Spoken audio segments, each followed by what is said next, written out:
and Congressman Tim Huelskamp from the 1st District of Kansas. Welcome all of them.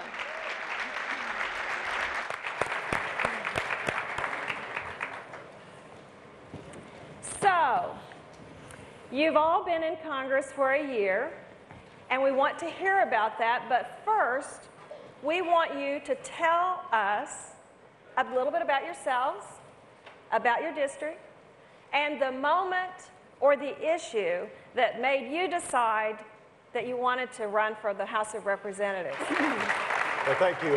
Tim Huelskamp from Kansas, and I think I speak for my colleague from Kansas. We want to apologize at the beginning of this that Kathleen Sebelius was our former governor. And no disrespect to us, but the reason I ran it is very clear. I have 4 young children, 4 adopted children, and for decades now, this country, our people have been under attack. Our liberty is under attack, whether it's coming after our families, coming after the culture, coming after the issue of life, coming after our businesses. It's not just the current administration. It has been decades of folks in this town that have attacked our way of life, which is why when I go out and do town halls, I ask the question, do you think the American dream is still alive? This is in western Kansas. I'm a farmer. We're optimistic. 2/3 of the folks in my district say, you know what, Tim? The American dream is in jeopardy.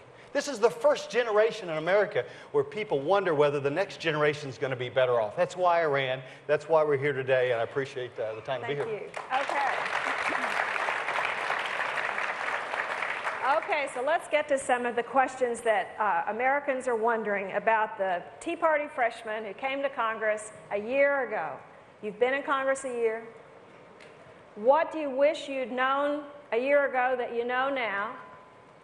What is the one thing that you would tell us you have learned the most about this first year and the challenge of being a member of the House of Representatives? So let's start. I get asked the question at home, was Washington everything you thought it would be? I said, oh yes, and much worse.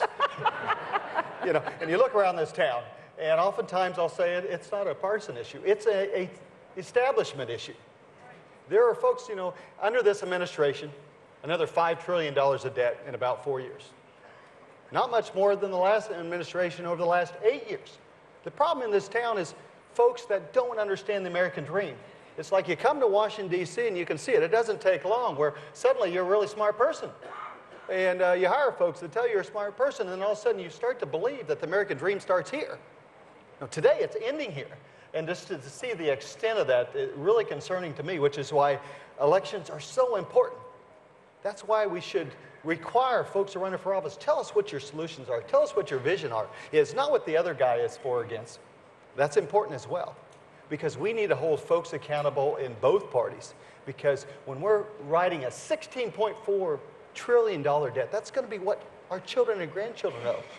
That's concerning to me to see how folks are not so urgent about solving that problem. Along those lines, is there, and Congressman Huelskamp, you were a member of the Kansas legislature before you came to Washington, so you have been in a state legislature and know something about legislating. Compare your experience in the state legislature and how things work compared to Congress. Are there things that the state does better? Are there things that are worse? What could we learn from the states? What would you say about how to fix some of the things that Congressman Pompeo just talked about? Great question. I think I speak for my colleagues. It's never ending. There's never a solution. It's like, well, we'll do that tomorrow. There's 4 magic words I've learned that I put in my vocabulary for 2012. It's after the next election. We're going to solve the entitlement problem. We'll do that after the next election. You know, we're going to tackle spending. Well, we'll do that after the next election. You know, what I see is we tend to put off today. Doing the right thing today for fear it costs us election tomorrow. And that doesn't work that way. That's not what the founders did. And that's what I see as different than the state legislatures. They got to get something done. And there's a responsibility. But up here, it's always somebody else's problem. And that's what happened when we had this debt deal back in August. Talk about that. Talk about your experience. All 3 of you were involved in that. This was something conservatives all over the country were watching. Tell us the behind the scenes, what was going on, and the pressures from both sides, and just tell us what was going on and what happened and why. Well, folks have different opinions on that, but I'll tell you, when Republicans were together the most, when we were together the most is when we were conservatives. When we presented a vision that said, you know what, we can't spend and borrow ourselves to prosperity. And we all say that, but the question is, do we vote that way? And when we did cut, cap, and balance, that's when we were most together. We had this president in a way he could not escape. We should have said, you know, there is no debt increase unless there's real spending increases. But no, the spending decreases. Yeah, I've been here a little bit too long. So. We had that opportunity. I think we let it roll forward. But at least we forced that debate. You know, in the last Congress, they didn't even have debates on raising the debt ceiling. What do you hear politically from your colleagues? Colleagues or constituents? Both. Either. I come from a fairly conservative district exactly. and blessed in that way, and I think a little bit different than New York. But no matter you're conservative, liberal, don't have a clue what's going on. This nation is in jeopardy. $16.4 trillion of debt. And I sit down with constituents and I talk about that. I talk about Medicare being bankrupt in as little as few as 6 years. And their eyes open up. Well, we haven't been told that. They're looking for solutions. This president promised everything in the world, and he's delivered 6 million more people into poverty, millions of Americans out of work. We have to present a vision. It's pretty amazing. A lot of folks in this town wring their hands about people don't trust Washington. Well, get a clue. But what is amazing is that Ronald Reagan said Washington was the problem, not the solution. And the trust in Washington, and at the end of his 8 years, the trust in Washington went up. Because the American people understand, if you trust them or you trust the bureaucrats, take your pick, and that's probably, hopefully, will be the decision that folks see in this election. Congressman Pompeo. Congresswoman, what do you think is the biggest obstacle? Lots of obstacles I'm sure you've seen, and I'd be interested in hearing from all of you. What's the biggest obstacle to doing what you came here to do? Is it the White House and is it the president? Is it the Senate Democrats? Is it the Senate Republicans? Is it the House Democrats? Is it the House leadership, Republican leadership? Is it the media? What is it? What is it that is you consider, or something else, is the biggest obstacle to achieving what you came here to do? What do you think are the biggest challenges, Congressman? Well, Mark Twain once said, he said, do the right thing, it would gratify some people and astonish the rest. And I kept telling my fellow freshmen, said, hey, let's just astonish Washington, just do what we said we do.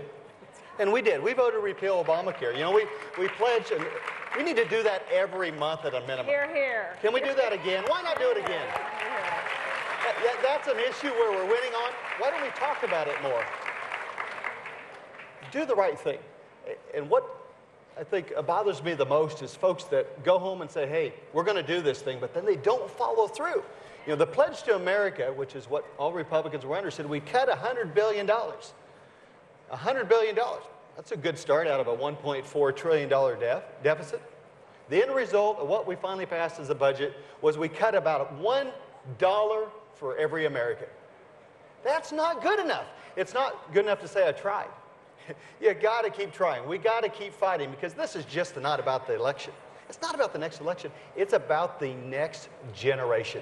And that's what we ought to focus on. Yeah. Congressman, let me ask you this, because I'm a former state legislator, and, you know, I always thought that it would be the House members, the conservative House members and the conservative senators working together to have a plan. And do you do that? Do you work across not just party lines, you know, forget that, but working across the other side of the rotunda to get a plan that the House and Senate conservatives can all agree on and try to stand firm on? Do you do much of that?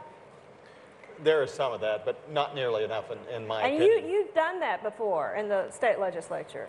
Yeah, I've served and had that opportunity, but that gets lost. That gets lost, but oftentimes I see it's not the divide between the House and Senate.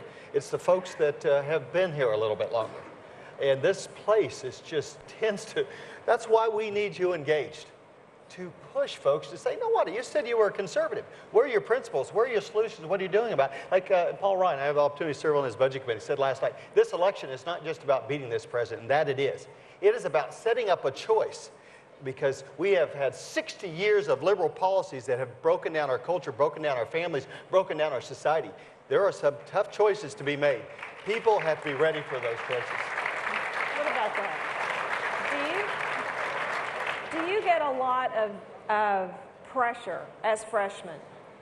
Do you get a lot of pressure from the House Republican leadership to say, hey, just go with us this time, this is the best we can do? Or is there a countervailing force from them that says, you know, we know we're not going to get this through the Senate, so we're going to put forth the strongest, most conservative platform we can? I mean, which do you see coming most out of the Republican leadership in the House or the Senate? That's a great question. It's really seems to be a mixed bag. And I learned early on, if you told them no, if you said, I'm going to cut spending rather than flatline, they eventually say, well, you know, we're not going to lobby them anymore. But I had the opportunity, I had 70 town halls last year. I just tell you, the frustration is incredible out there. You know why? Because we're not doing what we said we'd do. That's pretty clear. And we're not taking up the challenge to fight against this president's vision. It is a vision that's radically different than the history of this country. And we can fight, but let's fight if we're going to lose. And that's what I continue to hear, and that's what the American people, that's what Kansans tell me every day. Do they say that in New York? So the battle continues. So wrap up, a few seconds. What do you charge this audience and conservatives to go out of here and do? What specifically, besides believing strongly, what can they do? This is the election of a lifetime. And I firmly believe that I have 4 young children. And you look them in the eye, and I want them to remember that 2012 was when Daddy said, you know what, or you said, you know what, the future of this nation was at stake, and you want to be able to tell them, what did you do when they asked you? You want to say, I fought for the conservative principles, because that's what we need to be fighting for. We need to save this country. It fundamentally is about the next generation, and that's what I would like for you to think as you're engaged in that battle.